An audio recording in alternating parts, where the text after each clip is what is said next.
Okay, good evening, friends. Now I think, Uma, you don't need any introduction.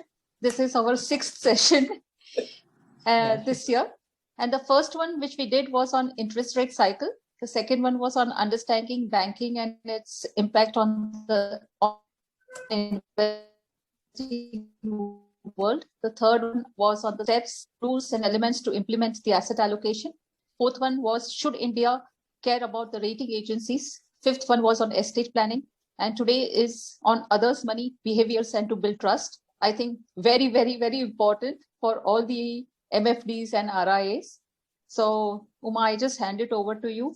Today is very crucial. This is the time that I think every person, our business is built on trust as such.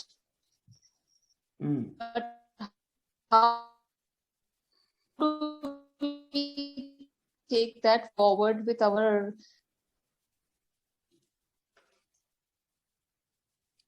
Right. I think we lost little of you, Sangeeta, but I think, Uma, you can start. All right.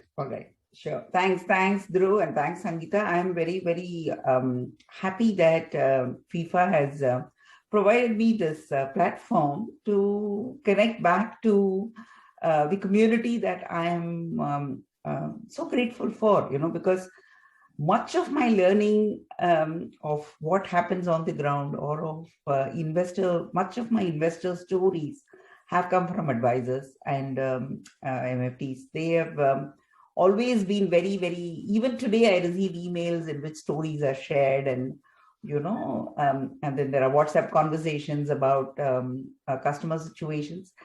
I'm very happy that I'm able to come back to this community with these monthly calls. Thank you, FIFA, for this opportunity.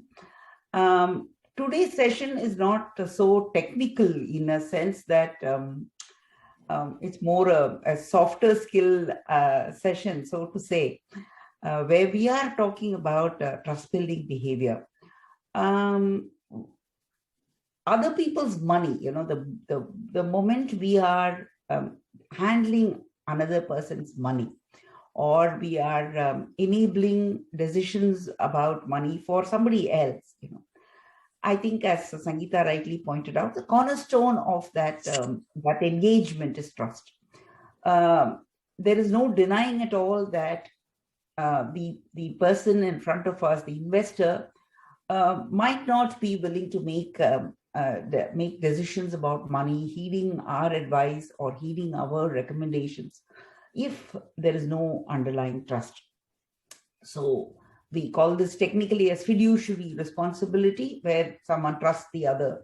So even if it is a large organization, whether it is a bank, a mutual fund, a broking house, NBFC, anybody who is dealing with somebody else's money, even we've heard of so many stories of, deposit-taking businesses that have failed, for example. If we looked at some of those stories, we will really know that there has been an exploitation of the trust that investors placed on them. But what is interesting is to see how that trust got created, because without that trust, investors don't generally part with their money. So when we're looking at trust building behaviors, I want to just state upfront what the session is going to cover so that the audience will know what is it that we are going to talk about.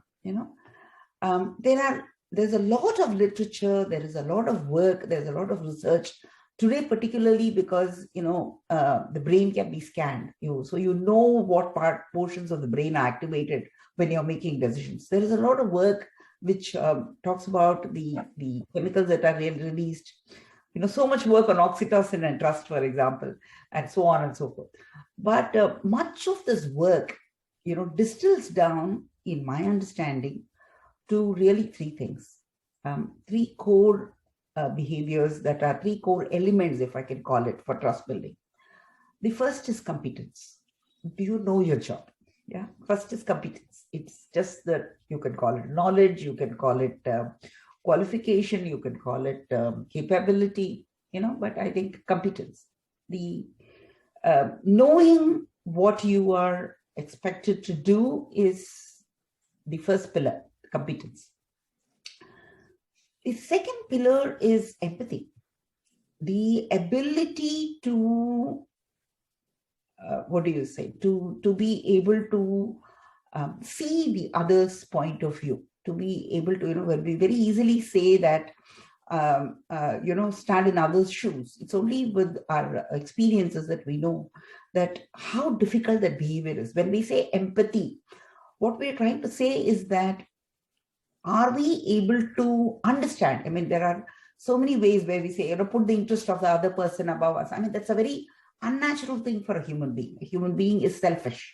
So you will put your interest ahead of the interest of the others. So we can't be altruists, but understanding where the other person is coming from, or understanding what their situation is, or their motivations are, or being able to take feedback, being able to work with elements of that relationship where we will discuss a little bit about it. So empathy is the second pillar.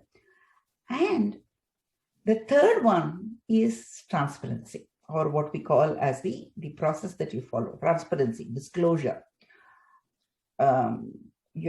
behaviors that let the other person know what you're doing. Okay, it can be reporting, it can be accountability, it can be a simple thing as, keeping your word, it's like somebody says, right? So those are all elements of transparency. So somewhere there is an integrity that runs through this, but the point I wanted to make today is that all three have to be present.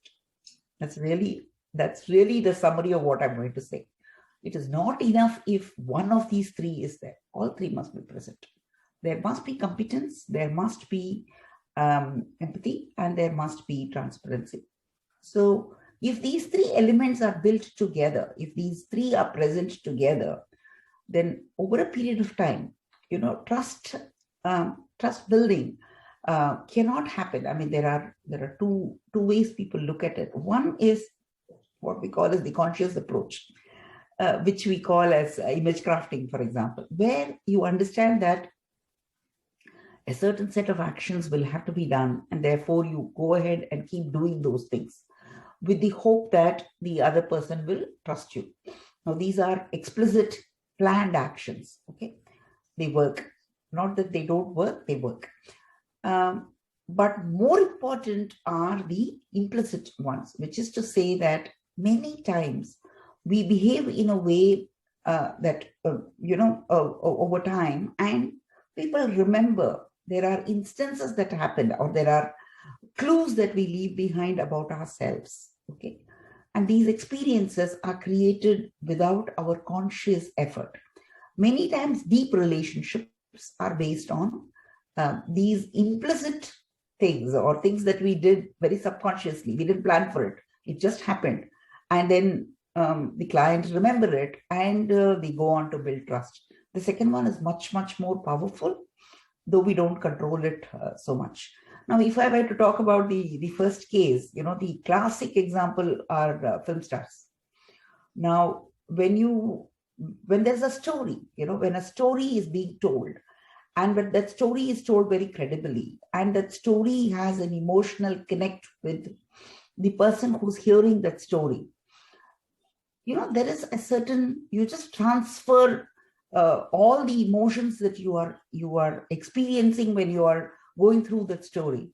You transfer that to the characters that are playing it. So in our country, it's so true that, we find people believing, it's incredulous that people believing that film stars are really heroes and they can do things. And, there is a certain fan following, and there's an fan following always happens with show businesses. But there is an implicit belief that the particular person is what he portrayed on the screen, right? So that's the power of the story, the ability, that visual story. I mean, filmmaking is a very, very fine art of storytelling.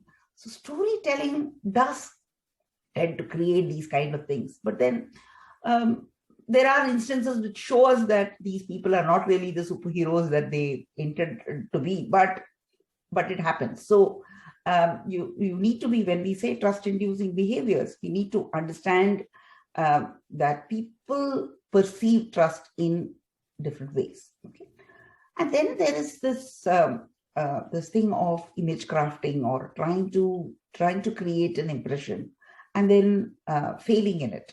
Okay, so we will find that, for example, consider, for example, the fan following and the kind of confidence people have on cricketers, for example. Cricket is another big passion in India, and so it's to a large extent built on competence. Okay, if you looked at the second element, what we say, empathy, it's not something that is there. The cricketer is just playing his game. He doesn't really care about what the fans think or want, or get an emotional connect with him. No, there is just a display of competence, so to say, right? And when we talk of the third set of behavior, the transparency, every sport, which is true for the film example as well, every sport is played in an environment of spontaneity. So the behaviors that a player describes, shows on the field, is all transparent, it's visible. How he dealt with the ball, what he did there, what he spoke, how he reacted. So if we recall and say that, Rahul Dravid is that kind of cricketer because he, there is a certain predictability to the behavior. That's the transparency aspect, right? But when you find that a large part of the trust is built on competence, which is why, one lack of performance will keep bringing this down, right? So to the extent that the empathy element is missing here, people will like, follow, and be fans of these performing sportsmen, but they won't really trust them. If any of them were to come up and start a business, how many people will go and support them is a question. So therefore, when we talk of trust, so that is really the crux of what I wanted to say. There is competence, there is empathy, and there is transparency, and all three will have to be present together. So let's kind of look at a few of these behaviors and a few of these elements, right? So when we say competence, when we talk of competence in the work that you're doing, right? As someone who runs a certifying firm, I know this craving for certificates. And if it comes with some foreign name on it, it is even more good. So people somehow believe that if I were to establish that I know something through an approval by somebody else, I mean, regulators also believe, like, for example, the exams that have been prescribed, saying that there have to be a minimum level of competence for being able to do a job. Now, many of us who have worked for a number of years understand that formal learning is just one way to acquire the knowledge that is required.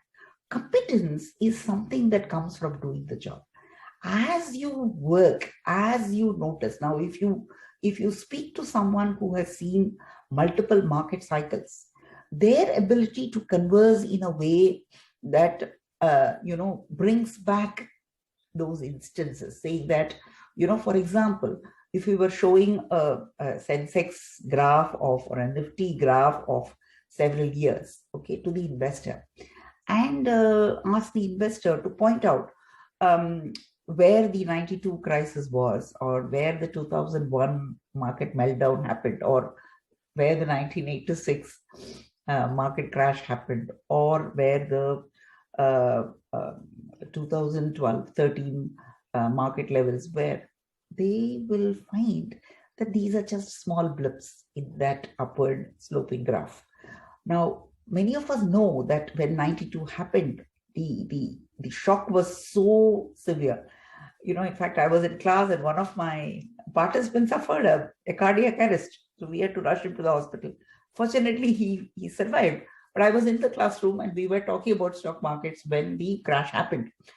And we know that people lost their shirts. There was a real severe loss, so to say. So competence is not just about having these facts, for example. Building a perspective, building a story around it clearly comes from knowing how these things work, particularly when it comes to the financial markets.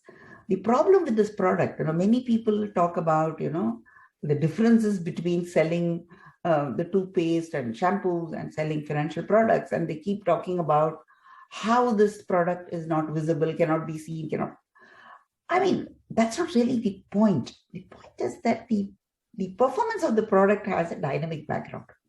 So how it will, a soap will lather in a particular way, irrespective of, weather outside and so on and so forth. So there isn't a dynamic context for its performance. Even when it comes into contact with water, it will behave in a particular manner. So it is possible to be able to, which is why, people don't worry about trusting the soap, for example. Okay? As long as it performs, because the third factor, right? There is a certain way in which the performance happens. The level of transparency is so high. You have a certain expectation, and that expectation is always delivered. And therefore, so people have problems, for example, with soaps that don't lather. Right? So lathering is not really important for cleaning. For example, soap solutions that are used in a dishwasher or in a washing machine are non-lathering in their formulation, because the lather will create the requirement for additional, for a lot of water and for a lot of rinsing. So they have cleansing property, but they won't lather. But people will not accept a non-lathering soap because they associate that behavior, okay, that predictability part of it. But financial products, the biggest problem is the dynamic context. So when you talk of competence, without an understanding of this dynamics, okay, which we know as the risk-return framework. So whether it is the idea of asset allocation, whether it is the idea of diversification, whether it is the idea of market risk, these are ideas. So many times financial advisors love to make their own theories, right? Won't take you too far in trust building, because when it comes to knowledge, we are always leaning upon established principles. So you're not going to find something new here. You see, there are several thousands who have worked on this, and there are conceptual pillars that have been tested, worked on, and understood over a period of time. Now, how you acquire these, acquiring them by your experience is going to take you a lot of time. Now, if you think that acquiring them by reading a few books and writing a few exams, it's a formalized way, but it's not everything.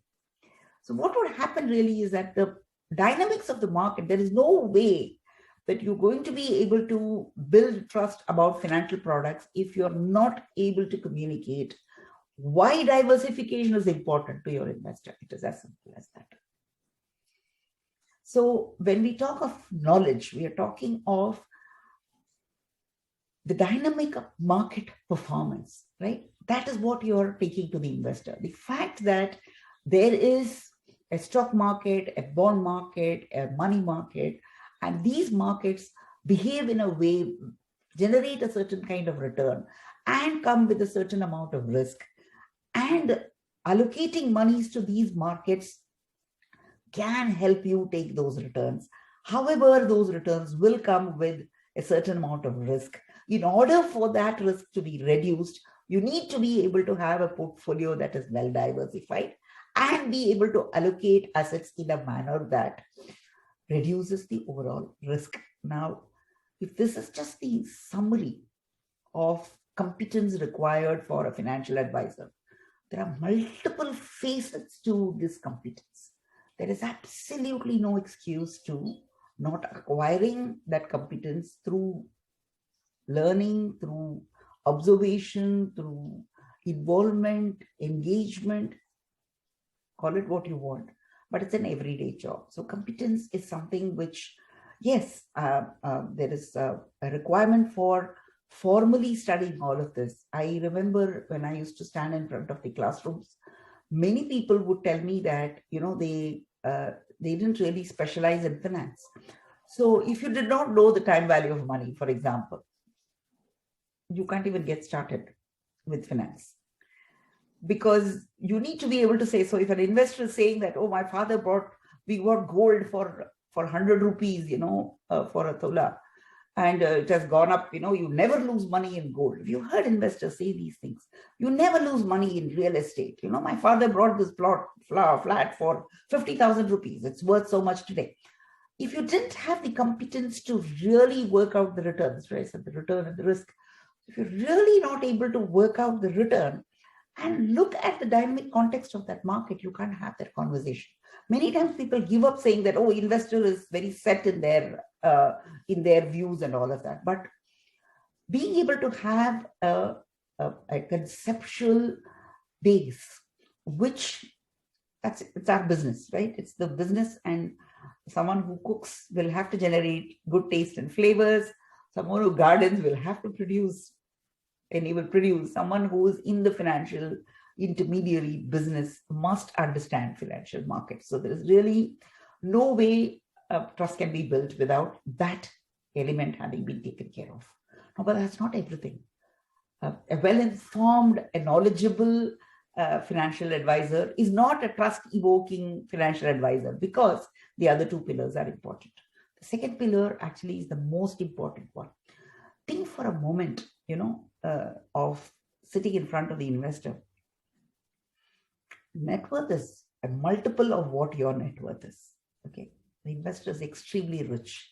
Okay? The investor has so much of money. Okay, has built so much of wealth, which you can't imagine building in your lifetime. And the investor is also older, much older than you, several years of experience of dealing with money, and you're much younger. So how would the investor look at you? The investor will wonder. There's no way you're going to be empathizing. You don't know how it is to have so much of money, right? You don't know that. And you haven't had the experiences the investor has had. So that's the challenge in empathy. The challenge in empathy is that you're in front of someone whose life experiences are unknown to you. And that's true. This is not just the money. Most cases, when we say the other's life, we really do not know what is it that the person has traveled, what his experiences have been, and therefore how his beliefs have got shaped. Which is why empathy is an important idea. When we talk of empathy, what we are trying to say here is that create an environment in which the other is able to talk to you about their situation, right? Is able to communicate with you, is able to, so which is why when we talk of empathy, we talk of listening in the same breath. Because the person may be a crorepati, but he might still have no one to hear what he has got to say. Or he may really have an idea and be looking for a sounding board. We know that when it comes to human interactions, you can't really tabulate them. There are millions of ways in which people interact with another. But when we talk of empathy, we are talking of the willingness to listen. Listening is such a difficult and utilized art. The idea of just asking a brief question which elicits an answer, a longer answer, and then interjecting with another question of real curiosity is going to let the other person talk. So that's an art to be able to listen, to be able to be self-aware. Many times we are not aware of our own limitation. Am I coming across as, for example, someone like me who has always been a teacher, is always kind of lecturing. Okay, so when I talk to my children, they will say, Mom, this is a one-on-one conversation. So you forget, you have to hold back be aware, step back and say that, I can't be talking in this manner with my child, for instance. So taking feedback. How many of us actively get feedback from others, right? So many times, when I think back at my behaviors when I was younger, I realized that the other person was probably sending a feedback saying that, okay, you are dominating this situation. I need a little space to be able to showcase what I'm doing as well. You may be good at what you're doing, but I need my space to hear. I haven't been empathetic to that possibility. I regret that as an adult, because you allow your competence to do a particular task to dominate that particular situation. So being self-aware, being able to ask questions about your own behavior, take feedback from persons who are there, and keep your self-serving bias down. We're all self-serving, right? We all want our objectives to be met, but when we make that very, very clearly known, the other person is just going to withdraw, right? So learn how to downplay your objective. My objective is to get this money, get this investor to buy this product. Your behavior, knowingly or unknowingly, will display that to a large extent. I have had worked with wonderful bosses, and it's not my nature to bring up names in conversations, because I feel that they kind of create bias. But I'm making an exception today to mention Shailendra Bhandari, my boss in Prudential ICICI. Going for an institutional call with Mr. Bhandari was such a learning experience. He would know everything about the company. He would have studied its finances. He would have known the situation. Oh, his competence was at a different level. He knew where the position was. Okay. He also had adequate amount of market information to understand how much money can be invested. And we walk into the meeting. He's not going to use any of this. He will not even let it be known that he has done all this homework. He's not going to talk about it. He will never mention his product. He won't mention that this is what it is, this is what I've come to sell, or this is the amount of money that I expect you. No, none of this. The conversation will only be focused on allowing the treasurer or the CEO to talk. Mr. Bhandari will hold that conversation in a way that the treasurer will keep talking. As the treasurer is talking, there will be just few brief moments, in which Mr. Bhandari would have made it known that he has done his homework. He will just make those few observations which will make the other person know that, oh, this guy knows my business. He will make very brief mentions of the market or the opportunity which links back to the product without bringing the product.